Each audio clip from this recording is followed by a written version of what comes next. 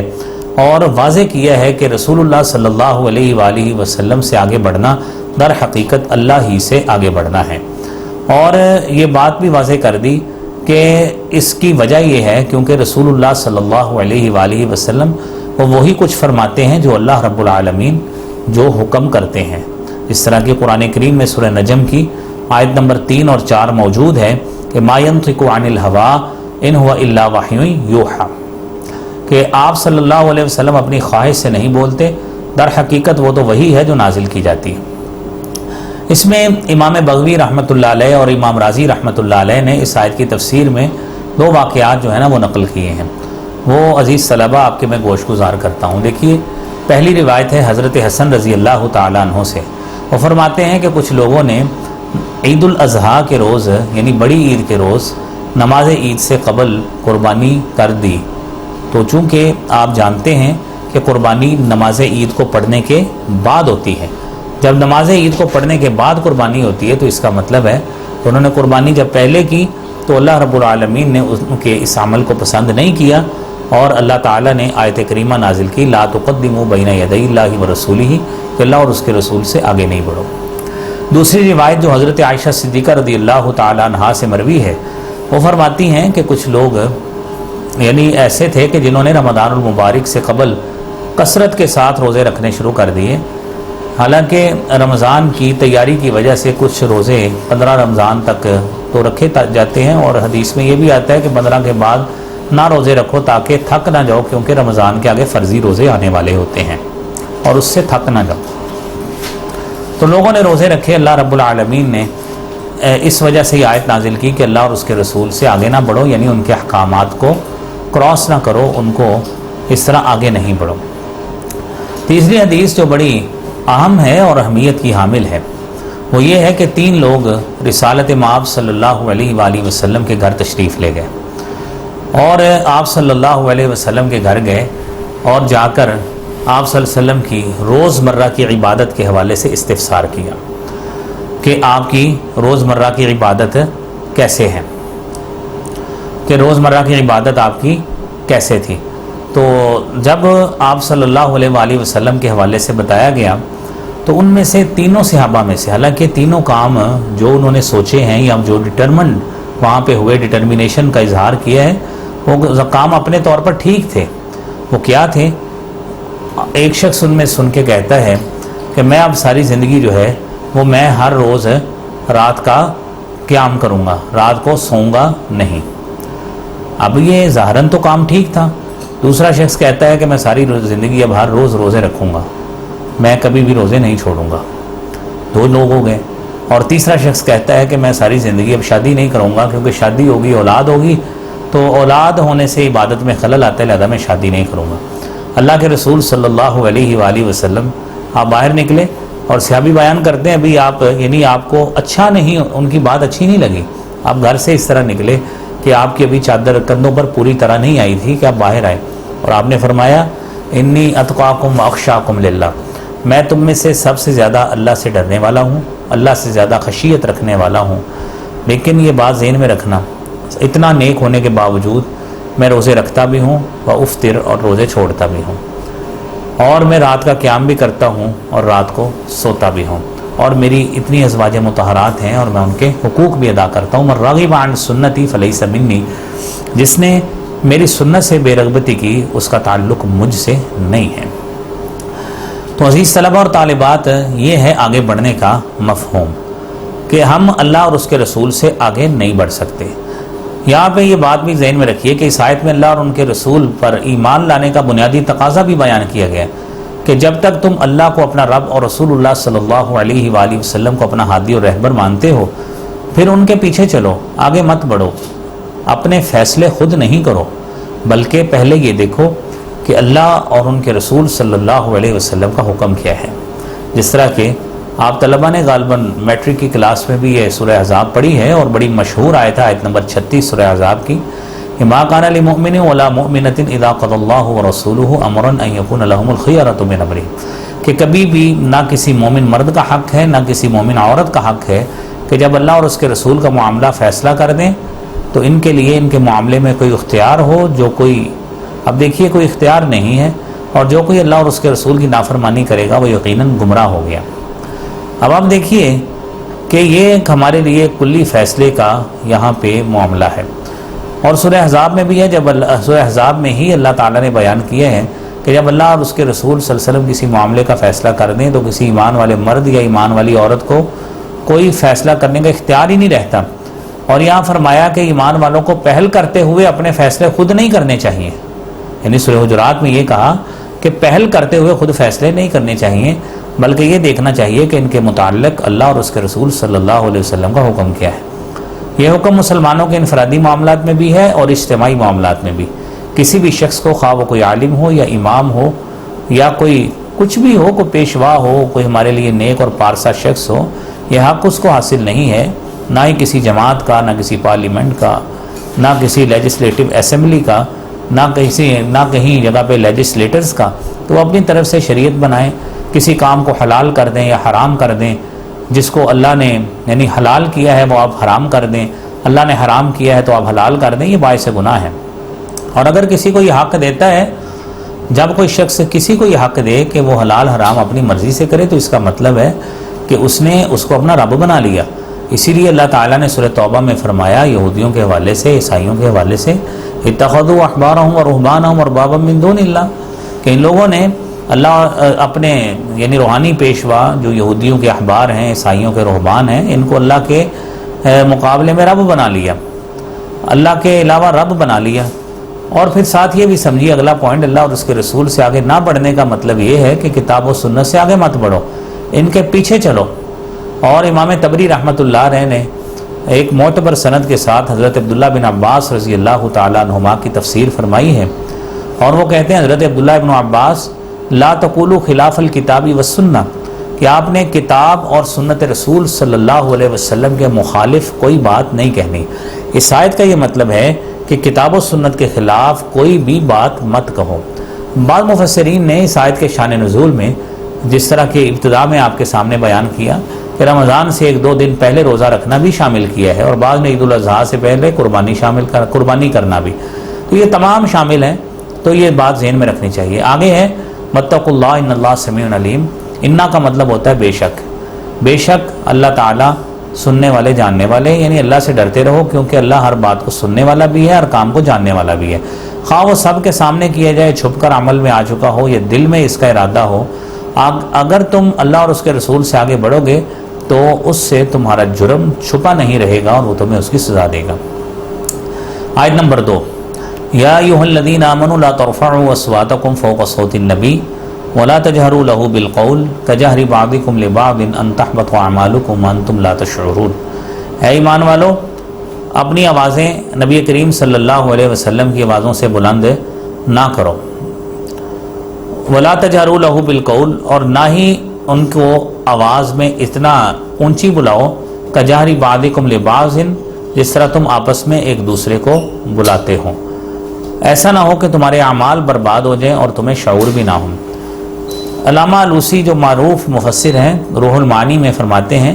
کہ پچھلی آیت میں ایمان والوں کو اپنے قول یا فعل میں رسول اللہ صلی اللہ علیہ وسلم سے آگے بڑھنے سے منع فرمایا، اور اس آیت میں آپ کے سامنے بولنے کی کیفیت میں بھی آپ سے آگے بڑھنے کو منع فرما دیا۔ چنانچہ فرمایا کہ آپ صلی اللہ علیہ وسلم کی موجودگی یا آپ کی مجلس میں ایک دوسرے سے بات کرتے ہوئے بھی اپنی آوازیں آپ صلی اللہ علیہ وسلم کی آواز سے اونچی نہ کریں۔ اب دیکھیے صحیح بخاری میں اس آیت کا سبب نزول بھی بیان ہوا ہے، ابن ابی ملیکہ فرماتے ہیں، وہ فرماتے ہیں کہ جس طرح کہ قاد الخیران ان یہلک ابا بکر وعمر رضی اللہ تعالی عنہما رفع اصواتہما عند النبی صلی اللہ علیہ وآلہ وسلم، تو وہ اس کا میں مفہوم آپ کے سامنے عزیز طلبہ بیان کرتا ہوں کہ دو سب سے بہتر آدمی قریب تھے کہ ہلاک ہو جاتے، ابو بکر اور عمر۔ دونوں نے اپنی آوازیں بلند کی جب بنو تمیم کے شتر سوار